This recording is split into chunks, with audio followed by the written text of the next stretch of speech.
Habang tila bumabagyo sa Kamara, bumabangon naman sa matining baha ang mga taga-norte. Nasa frontline na balitang yan, Brian Basa. 2 araw matapos ang paghagupit ng bagyong Nika, lubog pa rin ang malaking bahagi ng Cagayan dahil sa pag-apaw ng Cagayan River. Yan ay kahit unti-unti na raw humuhupa ang ilog. Katunayan, abot bubong pa rin ang baha sa ilang bahagi ng Tuguegarao City, kaya ang ilang residente sa bangka na muna natutulog. Sa barangay Atulayan Norte, isinakay naman ng padre de pamilya ang kanyang mag-ina sa isang banyera. Laking panlulumo rin ng mga magsasaka matapos bahain ang kanilang mga taniman. Sa datos ng Office of Civil Defense, nasa 43 barangay pa sa buong Cagayan Valley ang lubog sa baha, habang higit 24,000 residente ang nananatili pa rin sa mga evacuation center.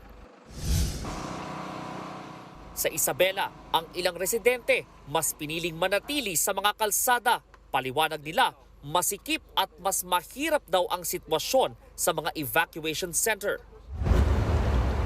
May mga residente namang matyagang nang huhuli ng isda sa rumaragasang ilog. Unti-unti na rin kasing bumababa ang tubig, pero hindi pa rin madaanan ang mga nasirang tulay. Sa tala ng Santiago City Isabela LGU, 31 mula sa 37 barangay roon ang binaha. Sa Itogon, Benguet, gumuho naman ang bahagi ng bundok matapos ang pagbayo ng bagyo.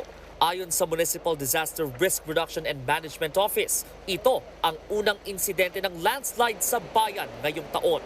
Nagbabalita mula sa Frontline, Brian Basa, News 5. Mga kapatid, Ed Lingaw po, maging maalam at may pakialam sa mga napapanahong balita sa ating bansa. Para sa mas malalimang pagtalakay at paghimay sa mga issue at headlines, tumutok lamang at pag-subscribe sa social media pages ng News 5.